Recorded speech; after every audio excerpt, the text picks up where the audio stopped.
So I wanted to do a particular story time. I didn't know how to present this particular story time, but I'm gonna go ahead and do it and film this for you guys, just so you guys can like get to know what's going on in my personal life. So there was somebody that was okay. There was this app. I don't know if you guys are familiar with it. It's called Walla Pop. A lot of these apps are preyed upon a lot of times for like people that scam, people that like to, okay, say for instance you selling something, or you selling your foundations, or you selling your makeup. You have to be very aware of these particular websites, because people prey on these websites and they just scam people. It's just ridiculous. So this recently happened to me about maybe last month, and like today it's all over now, but I'm just gonna go ahead and just, you know, give you guys some tips and clues and advice on what to put and what not to put on the internet. So anyways, there was this app called Wallapop, and you're probably not familiar with it. It's most it's an app that you download the app and you sell things that you don't want, and people in your area respond to it, and you get a decent price.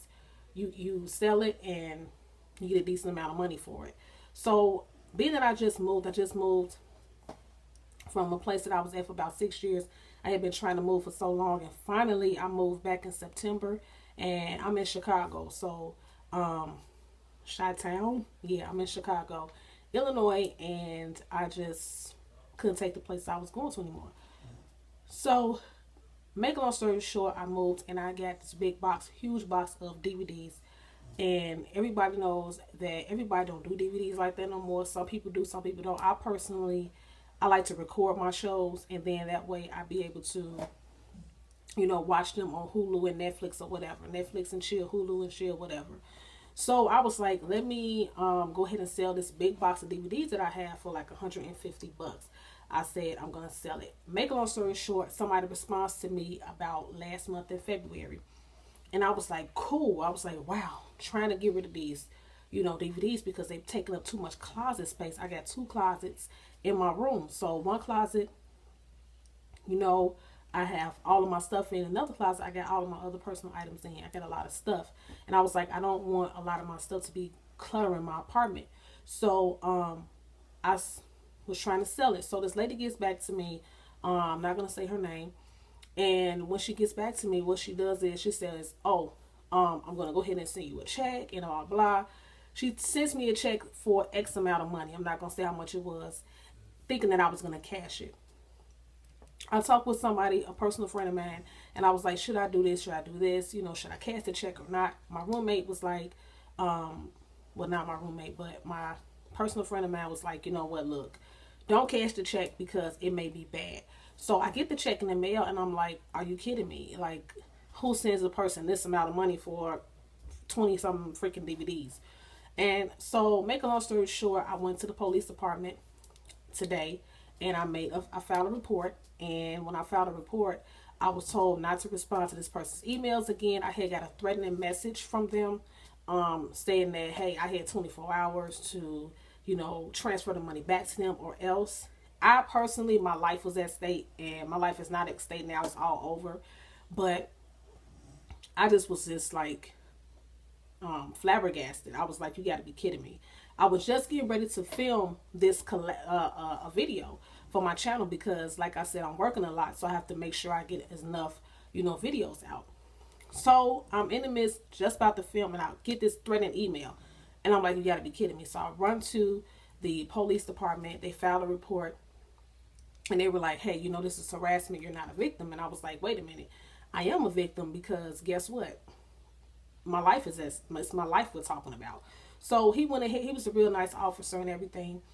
And while I'm filing a report, the weirdest thing happened. Somebody tries to steal their car back that they got that was impounded. They tried to steal it from in front of the police station. I'm like, you got to be kidding me. The cops run out. I'm looking behind me like, I said, excuse me, do this happen every single day? And the cop act like he was crazy, like he didn't want to say nothing to me or nothing. I'm like, okay, this stuff must happen every single day. Who gets their car impounded and then tries to come back to the police station to get it? Are you kidding me? Really? They put the guy in cuffs, and I was like, oh my God. Undercover cops was literally pulling up, grabbed this guy, and threw him in the into the cell. Not like actually threw him in there, but hauled him off in cuffs.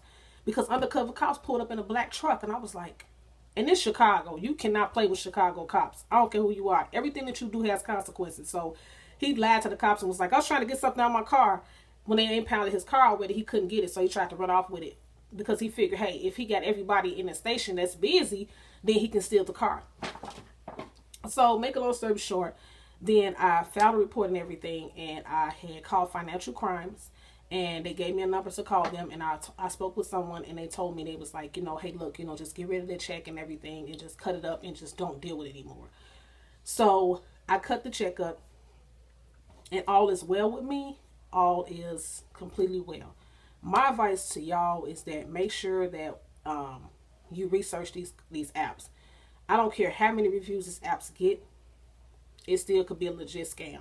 You have to really be careful. People do all kind of stuff on the internet. That's why I don't understand why people put anything on Twitter. Like, seriously.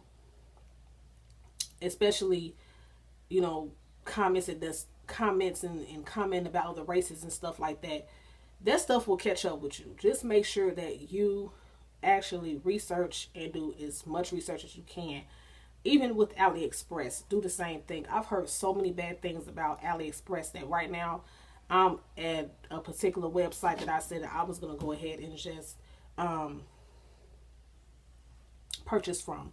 I said because I got scammed with them before for the very first time purchasing from them, and I mean, it's crazy out here. People do stupid things. So just make sure that if you see an app that says, hey, we do cell phones and we'll give you money for cell phones, don't fall for that BS, because 9 times out of 10, they'll send you a check, and then next thing you know, you'll try to go cash it, and then next thing you know, the FBI on your butt. So I thank God that I didn't get caught, and I didn't cash the check or anything. I made a police report.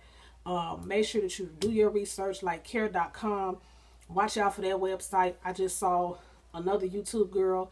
She had got scammed the same way. You have to really be careful with these people, because these scamming people, they don't play. And most of the time, they like overseas. And that don't even matter to me no more. I just thank God for his holiness and thank God for his protection. If you ain't got God, you better get him. But anyway, that's my story time. That's all. That's it. Yeah. So you guys let me know what kind of other story times you would like to see. I was going to do some story times on like past relationships, but me personally, I'm not going to do that, because the past is the past, and what's done is done, and what's going to be is what's going to be. I don't see how people talk about their ex-boyfriends. I'm just not trying to do that, because next thing you know, the person like pop up in your life, and you like, Dad, where they come from? Because you talking to them. You talking about them. Okay, I'm rambling. But that's pretty much it. My advice to you guys, do your research. And if you don't feel good about something, don't do it. There are consequences to every decision that you make.